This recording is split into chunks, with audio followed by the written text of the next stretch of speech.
नमस्कार, स्वागत है आपका दोस्तों। मैं हूं आपके साथ संजय यादव। कैसे हैं आप लोग? दरअसल सबसे पहले एक गुजारिश है कि अगर आप लोगों को राजस्थान की खबरों का विश्लेषण चाहिए, खबरें चाहिए, तो आप प्लीज़ जो इस वक्त देख रहे हैं हमारा ये लाइव, उस चैनल को सब्सक्राइब कर लीजिए और बेल आइकॉन दबा लीजिए ताकि हर एक अपडेट जो भी खबरों की होगी वो आप तक पहुंचेगी। आज का विषय दरअसल जिसको लेकर हम इस वक्त आए हैं, सचिन पायलट को लेकर बड़ी लोगों के बीच में उत्सुकता इस वक्त है, क्योंकि अभी कुछ दिन पहले आपने देखा होगा कि अशोक गहलोत ने कहा था कि चुनाव जब हो जाएंगे इस बार कांग्रेस सत्ता में वापसी करेगी, उसके बाद हाई कमान आला कमान तय करेगा कि राज्य का मुख्यमंत्री कौन होगा।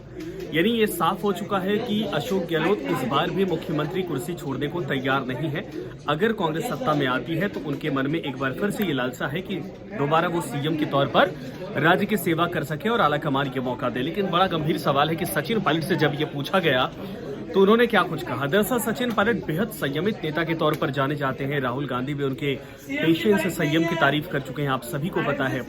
इन सब के बीच में एक चैनल पर इंटरव्यू सचिन पायलट दे रहे थे तो उनसे पूछा गया कि क्या जब अशोक गहलोत आपके लिए नकारा निकम्मा शब्दों का इस्तेमाल करते हैं तो आपको गुस्सा नहीं आता? आपने कभी इस तरीके से उसका रिएक्ट नहीं किया, उस तरीके से आपने उसका कभी बदला नहीं लिया, यानी शब्दों के हिसाब से आपने पलटवार नहीं किया? तो इस पर सचिन पायलट ने कहा कि देखिए, मेरे माँ बाप की तरफ से जो हमें परवरिश दी गई है वो ये नहीं कहती कि किसी भी बड़े का हम अपमान करें शब्दों के जरिए। जीवन बहुत लंबा है और जिंदगी में जो एक बार शब्द निकलते हैं वो दोबारा वापस आते नहीं। ऐसे में संयमित होकर, सभ्य होकर, संस्कारी होकर अगर राजनीति की जाए तो ज्यादा बेहतर है।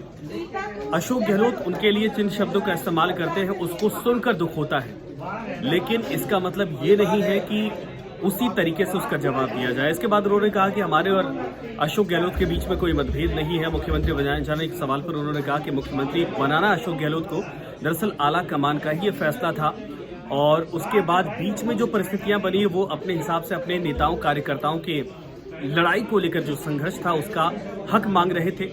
लेकिन एक बार फिर से सारी बातों को छोड़कर अशोक गहलोत और मुझे, यानी दोनों नेताओं को मिलकर जन कल्याण के लिए सोचना होगा, उनके लिए काम करना होगा ताकि सत्ता में कांग्रेस की वापसी करवाई जा सके और राजस्थान के लोगों की जीवन शैली को बदला जा सके। ये तमाम बातें उन्होंने कही।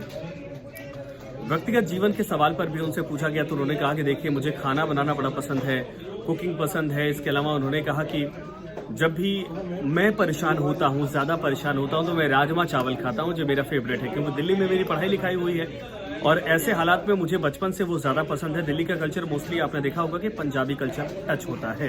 हालांकि मल्टी डाइवर्सिटी सिटी कही जाती है, सभी समुदाय, जाति, धर्म, विशेष और पूरे हिंदुस्तान के लोग रहते हैं, लेकिन अगर आप पुरानी दिल्ली में जाएंगे तो वहाँ पंजाबी कल्चर या मुगलई कल्चर ज़्यादा दिखता है आपको। इसके अलावा उन्होंने कहा कि जब घर पे होता हूँ तो मैं खाना भी बनाता हूँ, खाली टाइम पे दाल चावल राजमा या कहा जाए कि रायता टाइप का मैं बना लेता हूँ, जो बेसिक खाने होते हैं, रोजमर्रा में इस्तेमाल होते हैं, ये सारे खाने होते हैं। लेकिन एक बात उन्होंने कही कि चुनाव के बाद मुख्यमंत्री कौन होगा ये आला कमान तय करेगा। यही बात अशोक गहलोत भी कहते आए।